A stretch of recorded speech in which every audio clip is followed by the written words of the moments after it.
Do you pay your bills with views? Can you go to the bank and say, hey, I'd like to make my car payment. I've got 50,000 views. Does that work? There's just nothing. Today we talk with Alex Sheridan, the founder of Impaxs Marketing, a video marketing strategy company dedicated to helping 7 to 8 figure B2B companies leverage their video content as a 24/7 sales engine. And he's blowing up on LinkedIn right now, having just been awarded LinkedIn's top B2B marketing strategy voice award. The thing is, it's just so addicting. If your content strategy is we post 5 times a week on LinkedIn, 1 time a week on YouTube, and 3 times a week on TikTok. That's not a strategy.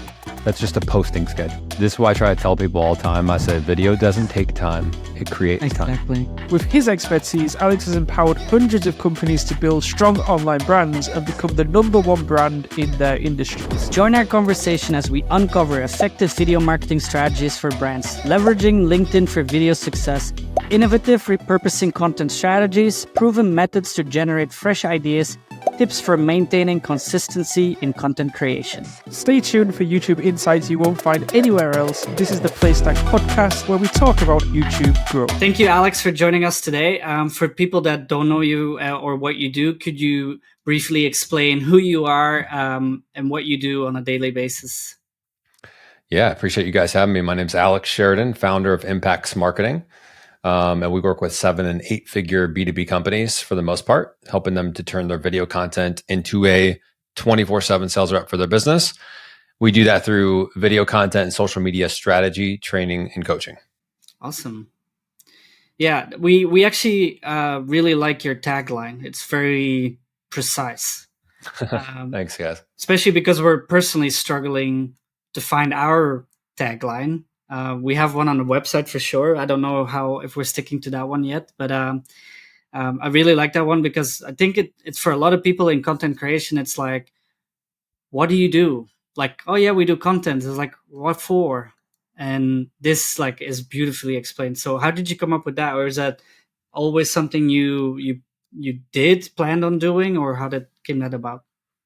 I think it's a combination of like, the taglines are great to come up with, but it's also like, it needs to be something, I'm sure you guys would agree. It's got to be something that you really live, that like you really do for your clients. Right. So for me, it was like kind of uncovering over the last few years as I stepped more and more into doing video content. I started on LinkedIn for the most part, and then kind of branched out to TikTok, YouTube, starting embedding more video on the website, started doing more email videos, news or video series and things like that. And I just kind of started noticing that anywhere that I intersected with my buyer on their buyer journey, whether it was top of the funnel, mid funnel, bottom of the funnel, whether they didn't know who the hell I was or they knew me for the last year watching my content, they were kind of going through a similar pattern. And I just figured out that if I could embed video along the way of that journey, answering questions, addressing their fears, concerns, knowing them at a deep level to be able to speak to the things that they want to do but are not doing, the problems that they're running into specifically inside their business that are preventing them from getting the results they want. And yeah, just kind of turned into, man, video's kind of selling for me. Like I'm hanging with my kids or doing, I'm out and about and people are watching the videos and they're either booking calls or they're getting more bought into me and the brand. Or I'm building more trust and credibility with them. So it kind of just morphed into that saying. Yeah, it's interesting because Playstack, there are a lot of parallels between our companies in that we also help businesses with video, but more specifically with YouTube primarily. So with your LinkedIn, the vast majority of your clients, what do you tend to focus on? Is it one particular platform or is it just kind of all of them? It definitely could be all of them. I mean, in a perfect world, it's all of those things that you just mentioned, right? But the reality is we know that that's tough to pull off, right? So doing video across the board. So I think the reality is for most companies, right? And we're talking 7 to 8 figure B2B companies, so small to mid-sized businesses.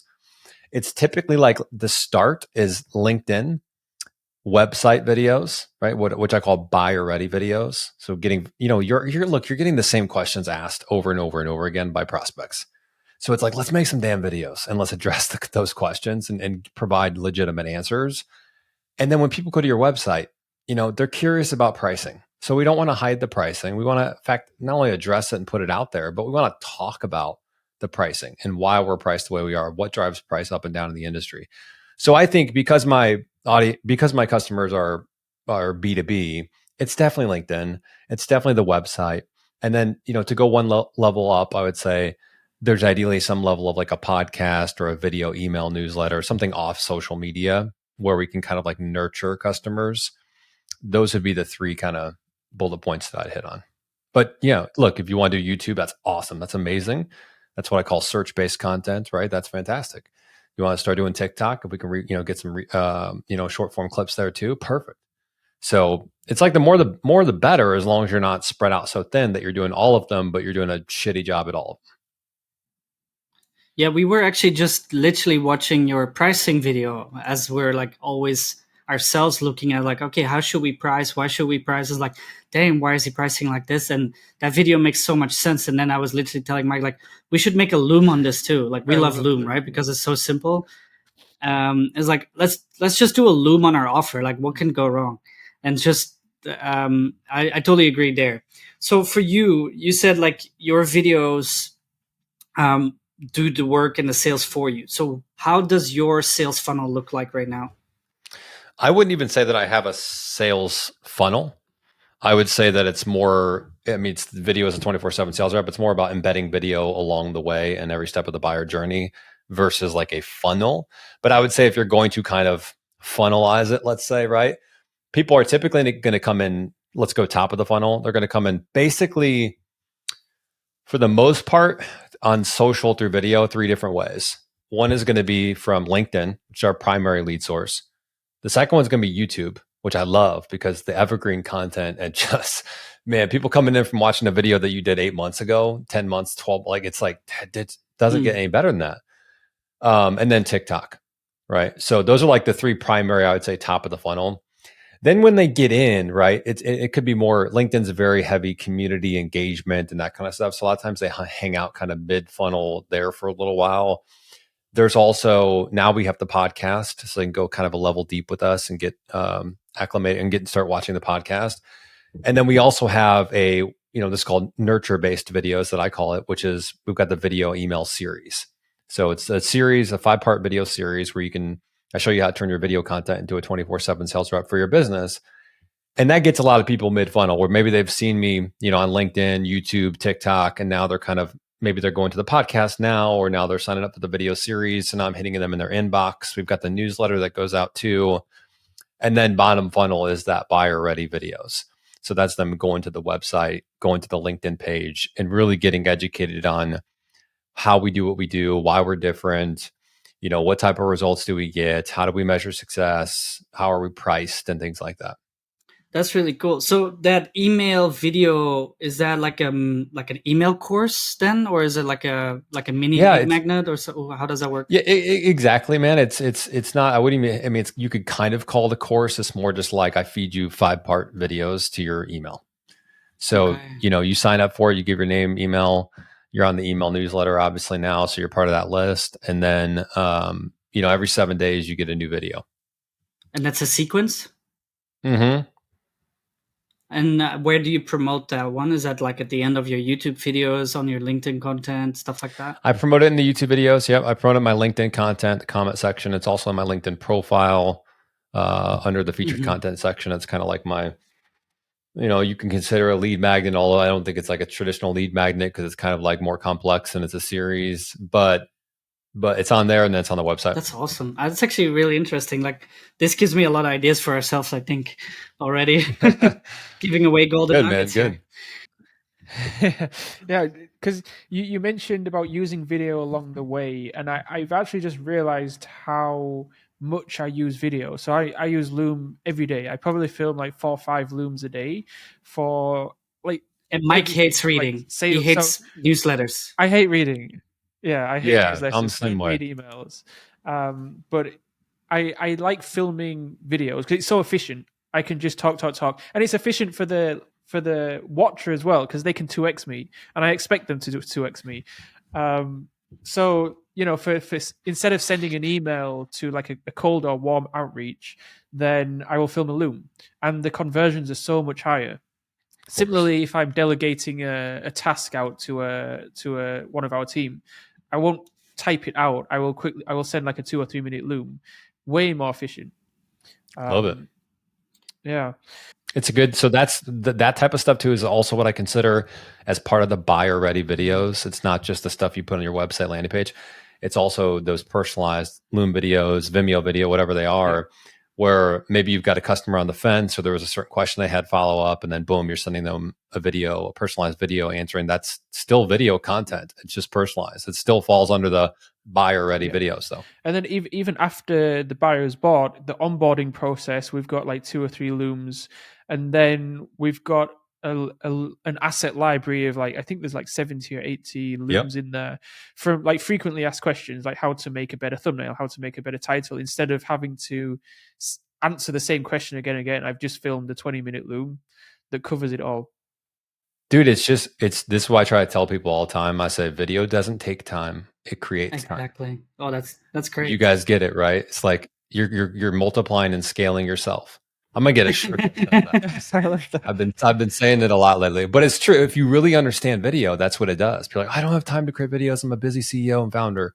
I don't have time not to create a video. I can't answer the same fucking question 20 times when I can make one video to answer it. It's like when you do one task twice or you explain something twice, you should have a video for right or a system. Yeah, it doesn't make sense. Right. Yeah. That's awesome.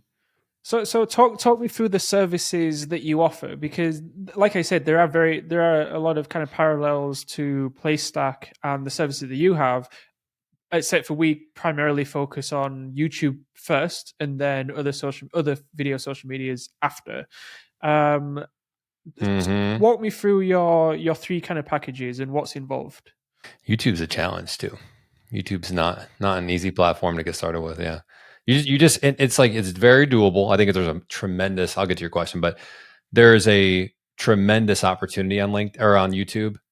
I'm sure you guys would agree, but it just takes work. You gotta make a great video. You gotta have a great thumbnail, the title, the description, like it's just gotta be on point. So it takes a certain level of dedication, but it pays off. Well, what we're seeing is just over the last year and a half, the YouTube has got so much more competitive just over the last year and a half. I mean, every year, everything gets a little bit more competitive, a little bit more saturated. But when short form hit the market with TikTok in 2020, 2021, and then suddenly you've got hundreds of millions, even billions of people now watching short form instead of long form, then it's like a completely different ballgame. Yeah. Yep. So it's funny you mentioned the pricing video because I'm literally the next 48 hours updating that video. So we're just making a little bit of tweaks to offerings, which I think everyone should do every now and then. Just look at your offerings, revamp them, make them better, make them more suited. But a lot of it is not changing. So basically we've got kind of 3 buckets. It's all strategy, training, and coaching. So we don't do any done for you stuff. We just don't believe that's the way that B2B companies are going. We believe in building it internally, empowering our customers to do that. We help them through that process, but there's talent everywhere now abroad and you can find it for good prices. And like, so it's just a matter of like, you got to be able to have the right strategy and execution and training. But, so our first, like the level 1 is just a video content accelerator program. And so that's something you'd go through and that could be 1 month, that could be 6 months, that could be 3 months. That's something where you've got a team in place and maybe you're getting some results right now, but it's not where you know it should be. You feel like you could get a lot better results on social, LinkedIn, through your videos. You could feel like you could be using video much more throughout the customer buyer journey. So we come in and develop that custom strategy or make tweaks to the current strategy. And then we come in and help train your team, get them up to speed and basically fill the gaps that where you feel like there's opportunities. We're going to plug those with, ROI and revenue and things like that. The second one is a co-pilot, and that's much more hands-on. We're working with your team. We're training the team throughout the week. So there's touch points. It's not just, once a week, there's a meeting, there's action items, there's that kind of stuff. Either way, in any of our offerings, you get access to our 24/7 learning center, our training center, which is kind of like what you guys talked about earlier. We've got videos in there, tutorials, worksheets, SOPs, guides, all that stuff. Because why would you have to manually explain that a million times when you can just lay it all out there, right? But that one's a little bit more hands-on where me and my team lead work with you throughout the week too. And then the last one that I've made a change to is going to be more of a fractional CMO role. That's not on the site now, but it will be by the time most people see this. which is more expensive, obviously, much more expensive, but it's me being kind of embedded in your business. So I'm not working 40 hours for a company, but I'm probably managing who gets hired and how, and making sure that the team gets trained, making sure that we have performance metrics in place, making sure that we're hitting the performance metrics and actually get driving real results for the business and revenue. There's some accountability there, KPIs in place. Like, it's just a little bit more, and that would be perfect for a company that says, hey, maybe they just lost their chief marketing officer or marketing manager, or maybe they have nobody at all to guide the ship. That's me coming in, and maybe I'm fractional for 2, 3, 4 months, and then it moves to a co-pilot or one of our other programs. You're just going to get a lot more of me with that one. But that's it. That's all. Like, yeah, I love that. We also started realizing, so we have a done with you solution as well. It's a mastermind community. And what we just added to that is kind of what you just mentioned, where people struggle to find the right people to hire. So we kind of vet it for them, and guide them through the process, or even help, like, teach them the steps. And because people just have no idea. Also, like, especially in video, we do a lot of fulfillment. But then for the people that we don't, they don't even know how to feedback on a video. They don't know the difference between a good video or a great video. Like, there's obvious between a bad and a good video. It's like, oh, I don't like this video, but like, they're satisfied with good, rather than, well, if you improve this a little bit, like, the whole experience is going to change, right? So I love that.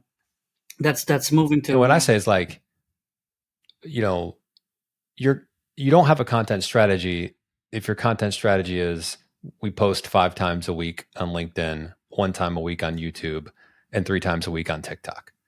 Like, that's not a strategy. That's just a posting schedule. The reality is, most companies now don't really have a content strategy. And then what they do to kind of fill that gap is they hire like a social media manager to come in, but they don't really have a strategy either. Right. And so it's like they're coming in saying, all right, well, how many times do you want me to post? What roughly type of content should I post? They post, it drives 0 results. They end up wasting tens of thousands of dollars over the course of 6 to 12 months, if not 6 figures. And then they come across a company like ours, and day one, they go, wow, we didn't have any of these strategies. We didn't even really know what we were posting. Yeah. It was just kind of like, hey, we got out 5 posts this week, and we thought isn't that what you do? And it's like, no. Yeah, they didn't realize that different types of content have different results or different. And there's just no accountability in marketing. In content marketing, there's 0. And so what I mean by that is, like, they'll hire a company or a social media manager or someone to manage the content. There's no reporting. There's no strategy to go back on. There's no KPIs. There's no how are we measuring success, 30 days, 60 days, 90 days. There's no what happens if it doesn't work. How do we pivot out or pivot this way or that way? How do we make changes? There's no training for the team. There's no coach. I mean, there's just nothing. It's one of those weird, like, black holes of an industries where, for some reason, I think maybe just because it's all relatively, if you think about it, guys, in the past few years, social media is what it is now. You know what I mean? Certainly there was social media before MySpace and Facebook and things like that, but really we're stepping into the modern era of social media for businesses. It's definitely for B2B for sure, but even B2C, where it's like LinkedIn was a ghost town in 2018, 2019, like it just now over the last few years got big. So the problem was founders and CEOs didn't really, they just weren't aware. They're like, I don't know what a good strategy looks like. I have no clue. I'm running my business. I don't know social media and video. Like, what does it? I thought the social manager, if they do social media management, wouldn't they know if they come into the company? They should have this figured out, right? No. But I think the difference is now we're stepping into a time period where founders, CEOs, business owners, they're more aware. They're more educated. They've been consuming stuff like this, right? And they're scratching their heads going, well, why am I paying a marketing company 10 grand a month? And we have no strategy we're not measuring success. We haven't gotten any leads really. And they don't have an answer for that. Or we do have somebody on staff, but they don't really know what they're doing either. And so I think this is a good thing. It's going to shed some light on some things in the industry that need light shed on them. Yeah. That's well spoken. I love that. Yeah, a lot of people think just like, oh, just get us a lot of views, that will make our business better, right? Right. Right. And then and there's a strategy for getting a lot of views, and then there's a strategy for winning clients. Yeah. which is what in my 7-8 figure B2B companies, they want to win clients. So I can put out a ton of really entertainment type videos and get a ton of views. Meanwhile, 6 months later, people look at me and go, this guy's funny, man, or he makes good videos. I don't know what he could do or how he could help our business. I don't think he can help solve our problems, but I love watching his videos. Versus becoming a key person of influence through your videos and them looking at you and going, this company can solve our problems. Wow, they just made me think about something that I've never thought about it that way. Let's bring them in. Let's hire them. Big difference. Yeah, I love when a client comes like, oh, I did a short video and I had 20,000 views on TikTok. Like, this is what we need to do. It's like, and did you get any messages from it? Like, did like what happened? It was like, oh no, it was just 20,000 views. Like, yeah. Do you pay your bills with views? Can you go to the bank and say, hey, I'd like to make my car payment. I've got 50,000 views. Does that work? And I'll put 6,000 likes on it too. Is that okay? I think they tell you, why don't you go walk out this door and come back with some real money? Yeah. Yeah. Before we continue with the episode, I really quickly want to talk about some of the results that we're getting for some of our clients at Playstack. With BK Traders, one of our clients, we significantly increased their views. We started working with them July the 16th, 2023, and they were averaging about 1,000 views per day. And now they're averaging about 10,000 to 11,000 views per day. The second client, Luke Nguyen, before we started working with him, he was getting almost 0 views per video. And it took us 1 month and 21 days before we was getting Luke 39,000 views a day. Cannabis legalization news, we 200x'd his views. As soon as we start working with the client, the first video is almost always a 1 out of 10, meaning that it outperforms the last 10 of the videos. And our mastermind is full of great advice, great results. We've got some very experienced YouTubers in there, 1, 2, 3 million subscribers. If you are interested in a free YouTube strategy call, you can click the link in the description below or look in the show notes and book a call with me and or Milan. We'll be more than happy to share as much information as we can to help you grow on YouTube and make more sales. So what do you think about short form video in general? We see that you have some pretty some good success on LinkedIn with short form, huh? I think short form is the current and the future. It should be part of everyone's strategy, content strategy, video strategy. The thing is, it's just so addicting, right? So the thing with short form video is it's not just the short form video itself, the medium, it's the algorithms, right? And LinkedIn's now dipping their toes in this new TikTok style algorithm feed that they're rolling out in a beta test. The TikTok feed, the Instagram Reels feed, the YouTube Shorts feed, they're addicting. And these companies know this. And that's why Instagram quickly pivoted to, we've got to either buy TikTok, which I think they tried to and were not successfully, don't quote me on that, or they definitely tried to buy Snapchat, I know that, or we've got to create our own TikTok version, which they did with Instagram Reels, because people start using that platform. It's so addicting. Even sure you guys probably feel the same way. You get on there, it's like, damn, dude, I can't get off this thing because like the next video is so good. The next video is so good. I'm literally walking up the stairs, scrolling, and you got to almost like going from door to door in my house. And you got to almost consciously say, all right, dude, what am I doing? Get me off this freaking app. Yeah. So that is a big advantage for companies. I mean, if you have a product that is highly addicting, it's like cigarettes, man. Like until someone deems it like, not acceptable anymore and we can't use it, like this thing's only going to go up and people are just going to become more addicted to it and dopamine factors in and all that stuff.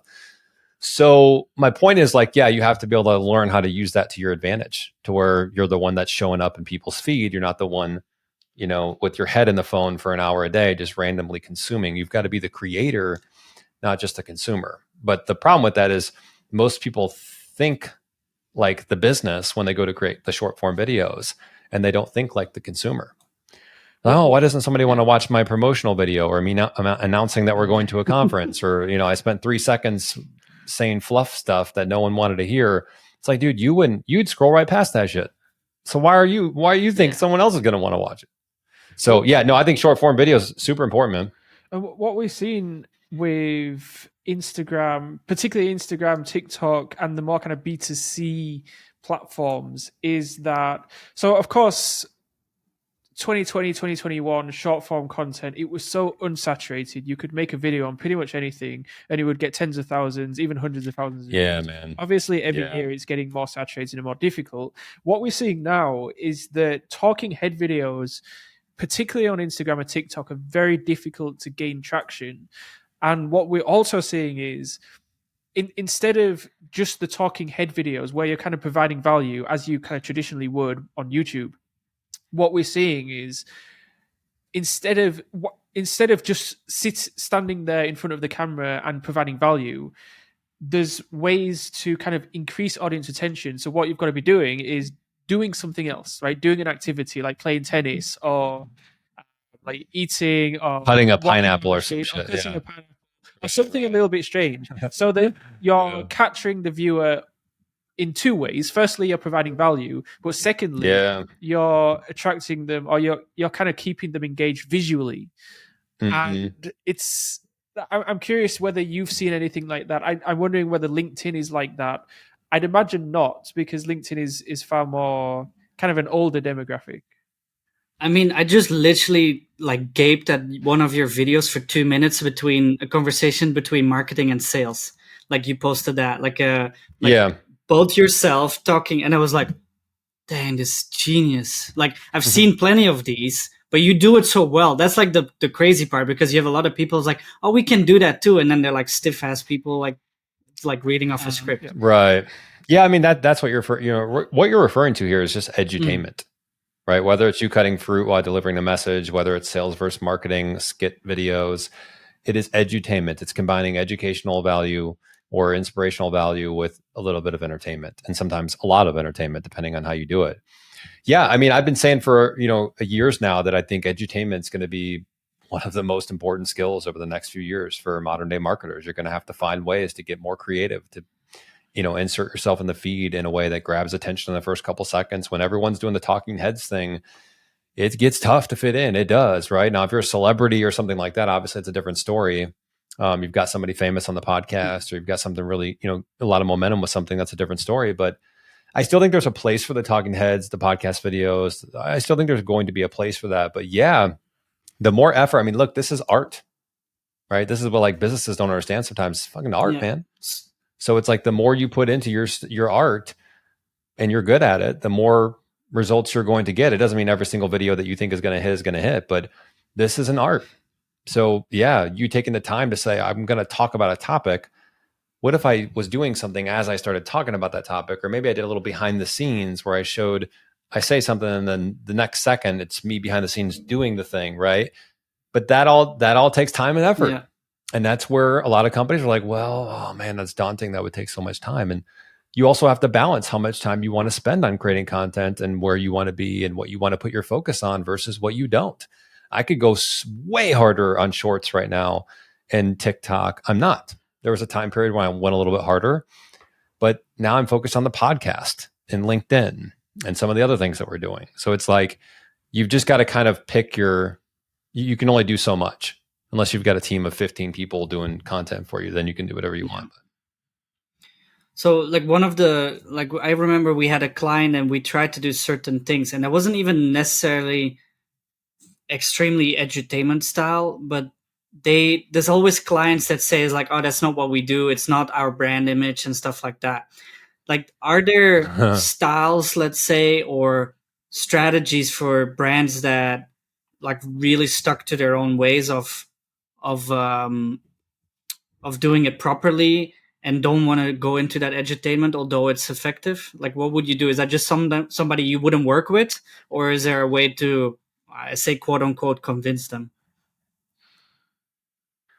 Yeah, it's a great question. I mean, so I think there's a difference between this. What gets lost in modern day branding is people think that it's got to look a certain way or be certain colors or certain dress attire.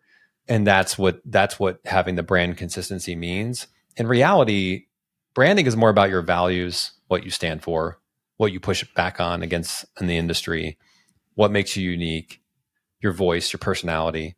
That's more what the brand is. So I think people get that mixed up, and then they enter the marketplace. And if you enter social media thinking, well, this is what we think is going to work, and We don't want to come across as fun or this or that, or we don't want to try any of that creative stuff. Cool, Fred, but the audience doesn't give a shit about that. Like they want stuff that they want to consume, that is engaging, that is edutaining, that is interesting, that's compelling. That's whether that's storytelling or skit videos or you talking head doing something as you're talking. That's what the audience wants. And they don't care that you want to sit there in a suit and tie and give a corporate spiel for 30 seconds, or you want your colors and logos to match in the video because that's what the brand is. The audience and consumers don't care. So too many people are out there like trying to figure it out based on what they think without actually testing it to the audience and figuring out what they like and what do they want. Yeah. And don't go against your brand. Don't go against your values. There's certain videos that I wouldn't do because I'm like, that's just not me, right? That's not who I am. I don't want to do that. Like doesn't feel right. Perfectly fine. But you got to be able to test out different things and figure out what is your lane when it comes to content creation. It's almost like sports. Like there's so many different ways to create content. How do I know what type of content? Well, go try some shit, right? Do a podcast, do this, do that. Try, solo videos, try with the host, try skit videos. You got to figure out what that lane is for you. And then hopefully your talents kind of line up with that, which is what happened with me with the skit videos. I was like, I'm pretty good at writing like scripts and shit. And I can act, decently well. Like, let's leverage that because not many people can do that. True. That's just the honest truth, right? Like not everyone can pull that shit off. So do the stuff that not everyone can pull off. That's your advantage. Checking, yeah. One of my favorite things to tell people is like, look, if you think the algorithm doesn't like you, just exchange the word algorithm by audience. Yeah, people. And then exactly. They're like, exactly. So the people don't like my videos. It's like, exactly. You like your videos, but nobody else did. That's one of the toughest realizations that people have about content is like, my content's not performing. It's like, because your content sucks. Or what it just honestly, it's not good. Your content sucks in the sense like you're not even providing value. I can like Google this shit without having extra like extra insights coming from your end. Right. So it's like you got the message and then you got the delivery of that message. Both have to be on point. So we primarily, as I mentioned, focus like with our clients, we focus on YouTube or long form rather, and then short form for us is kind of like a secondary. We look at that secondary. However, with your LinkedIn video particularly, it's doing really well. I'm wondering at what point did your LinkedIn, because I think you've got 30,000 followers, and your top B2B marketing strategy voice on LinkedIn, which is quite impressive. At what point did your LinkedIn start to kind of take off? And what did you do? What specifically did you do to kind of get that initial traction? Was it video or was it posts at this point? It's funny because it's come right back to what we were just talking about. So my LinkedIn started taking off in 2020. I was like pretty early to LinkedIn for what it was, for where it's at now. And I almost exclusively did edutainment videos. Oh. I would write mini scripts. I would act them out. I would always have a good message. Like it was always a good, compelling, intriguing message that tied back into my customers and my business, but I did it in an entertaining way. And that's what gave me a year or two ahead of everyone else because of what I was, the type of content I had. Now, I would say there's other people that pass me up in followers. I could care less, right? There's other people that have hundreds of thousands of followers. That's great. Good for them, right? But we've built a legitimate business with revenue and recurring, revenue and things like that. And a brand that is recognizable in the marketplace and one that people go to when they want, high quality video work done. So for me, I leveraged that. That was like, I was like, this is my unique differentiator. It's something I can do that a lot of people can't do. It's something I enjoy doing. I actually have fun doing it. So that's a pretty good factor there too, because you can burn out with content creation, as you guys know, doing shit that you don't want to do for years. You'll just get tired of it one day. But yeah, that was my thing. I was like, I got to find my angle here. How am I going to stand out and, do something that no one else is doing? Yeah, you're definitely one of the few that is so active with video on LinkedIn. I sometimes repurpose this podcast and then post it there. That has some interesting effects, but this makes me, because I'm in November, I made the decision to post daily, even if it's just writing. What has been like one of the best decisions ever, just like gaining the momentum. definitely want to also switch over to video. So perhaps, and this is like brainstorming with you, like the strategy could be to, over the last, let's say 4 months, I've made over 100 posts. So take the best 10 posts and put that into a video format, right? That could be a strategy there. I'll take the best 10 posts and remix a couple into picture posts with that same text. Maybe if the hook worked really well, keep the hook and then maybe tweak a couple things in the message. And then absolutely turn some of those into video. The thing with video that most people miss on LinkedIn as it sits today is that copy is still important with video. So people are like, oh, I'm doing a video. It's like TikTok or YouTube Shorts. We're like, the copy really doesn't matter a ton, if we're being honest, because most people are scrolling that feed and they're just video, video, video, video. Now they may go into the copy if they find something interesting or there's something they want to get additional in there, but it's not copy first. Where LinkedIn, half of your audience, roughly, maybe even more, may consume the copy first. Like it's not like a TikTok or YouTube Shorts feed. I know they're rolling out their new one, so that will be like that. But to my knowledge, that's a separate feed. It's not the home feed. So that's a you got to know how to write good copy. That's a big difference between the interest based graph versus the social graph that is LinkedIn. Also on LinkedIn, as it sits now, when you engage on the platform, you tend to get more engagement yourself on your own content. There's a little bit of maybe that algorithm kind of twist to it, but there's also just the reciprocity where it's like a community. If you show up to a networking event and you're giving out all your business cards and you're not talking to anyone, providing any value, and you walk out, no one's going to call you, right? But if you go in there and mingle and make friends, talk to people, share insights, ask questions, they're more likely to support you when you start talking. So it's knowing, I mean, every platform has, as you guys know, every platform has its nuances. I mean, if you're coming from LinkedIn to YouTube and you think it's going to be the same thing, you're in for a very rude awakening.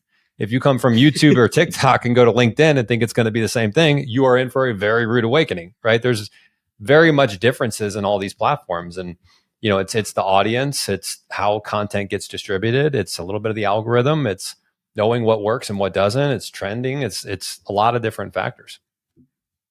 Yeah, it's so much so that I'm not even watching the videos on LinkedIn because I'm not there to watch videos. Yeah. It's like that expectation is not for me to watch videos. And so I checked out your, and it's like a normal written post, and then you have the video supporting exactly. it. What I've seen though, and I don't know if you do similar or not, is that they literally put the transcription of the video as the copy. Yeah. Is that as effective, or could it be more effective? It depends on how good the video is. That's the thing, right? So if you've nailed the video and there's an amazing hook and it's like delivered just boom, boom, boom, boom, boom, it might work, right? What I would suggest is probably take the transcription and then just maybe run it through ChatGPT with a prompt or go through manually and make some adjustments there. So I think probably the bulk of the content is in the transcription if it's a good video, but I probably wouldn't rely on just the transcription. I think that's a little bit of a lazy way to get copy. Yeah, for sure. Okay, cool. What other LinkedIn videos or what other LinkedIn video formats have you seen working? So for you, like skits where you're kind of talking to yourself work really well. I know particularly, and this is actually primarily for YouTube, shorts where the person is talking on stage, because straight away adds credibility when someone sees you on stage. It's like, okay, it's kind of similarly when someone is being interviewed on the Joe Rogan podcast. As soon as you see the Joe Rogan kind of environment, you know that this person is kind of reputable. They've done something worth listening to.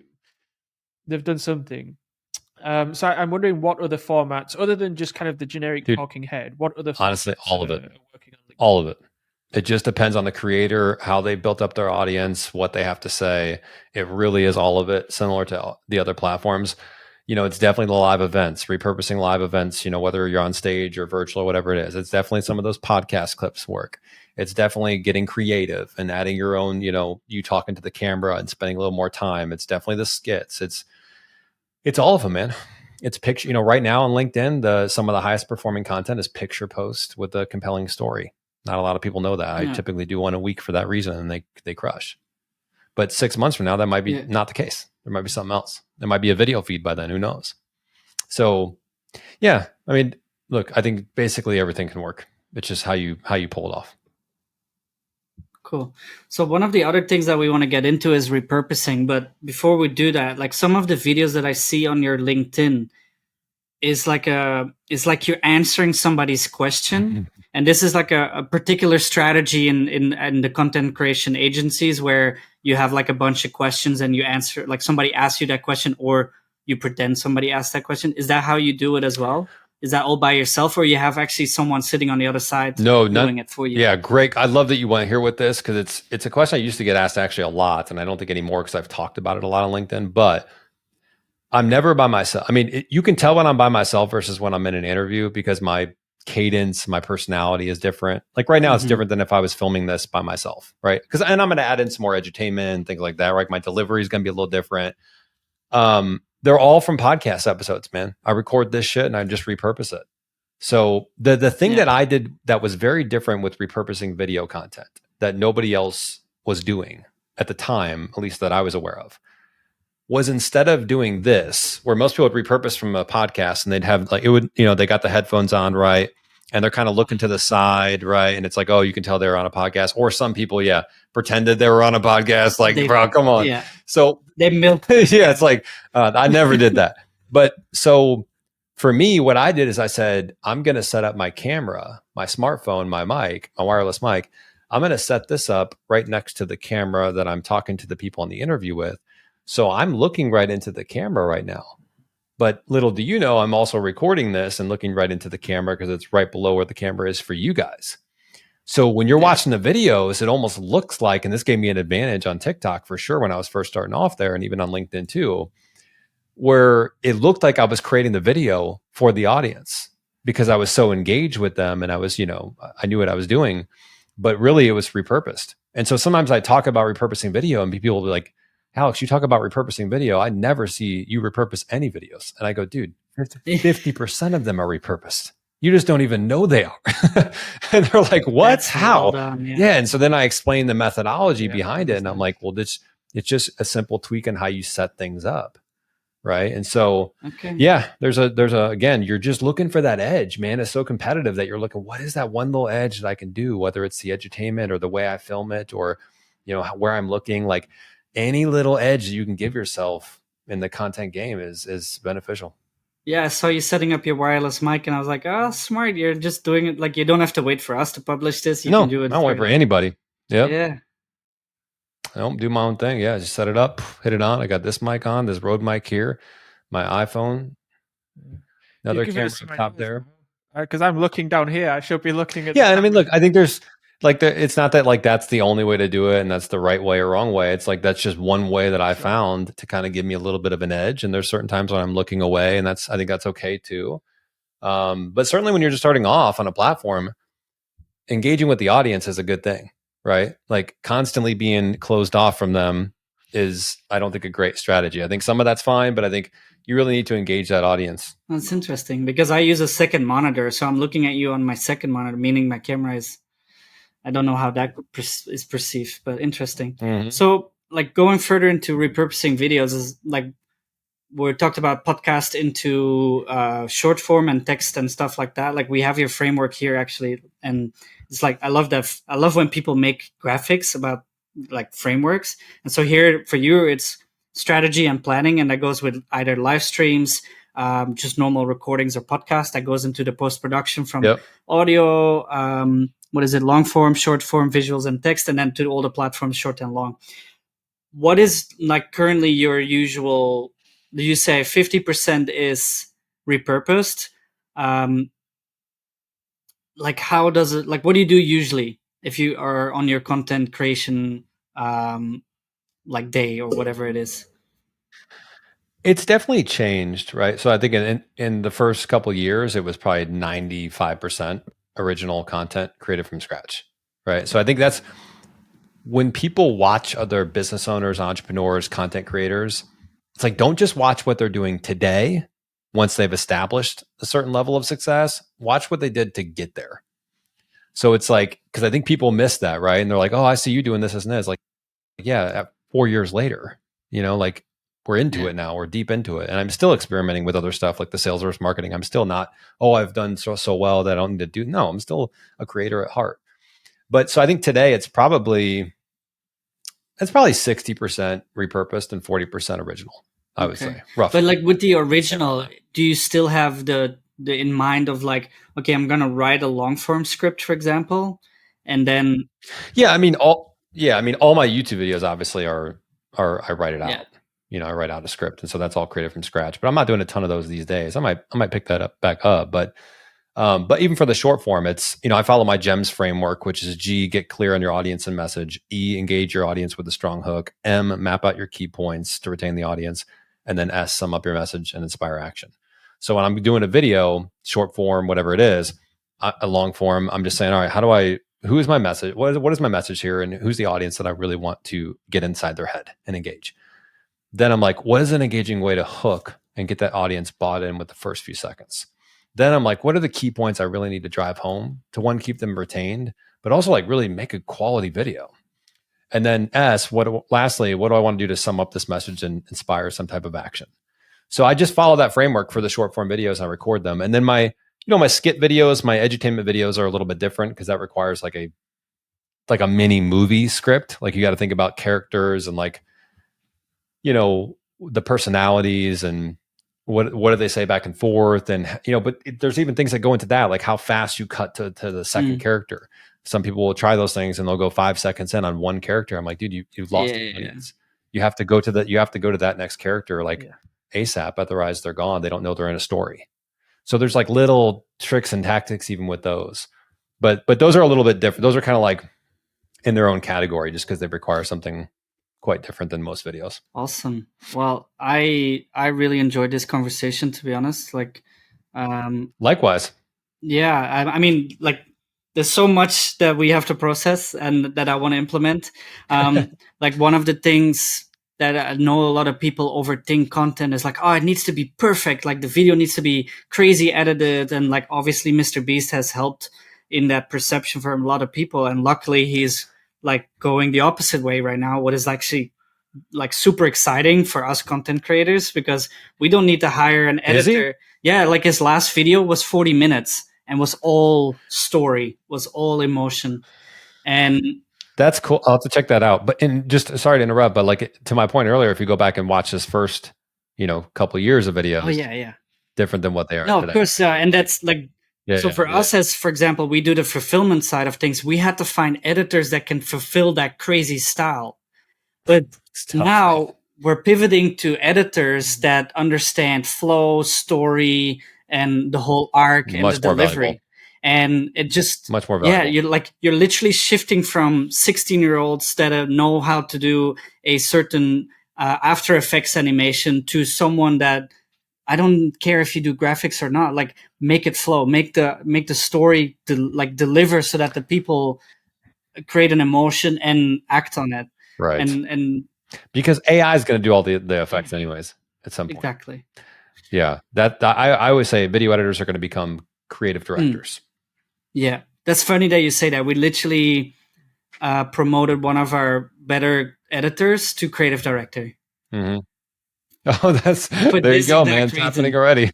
For this exact reason, because she was the one that like understood all of this the best, and then we were like, okay, just help us do it for everybody, Yep. Anyway, Alex, thank you so much for joining us. Again, we enjoyed this a lot, and wish you all the best. Me too, guys. Thanks for having me on. Appreciate it. Yep. Thanks, Alex.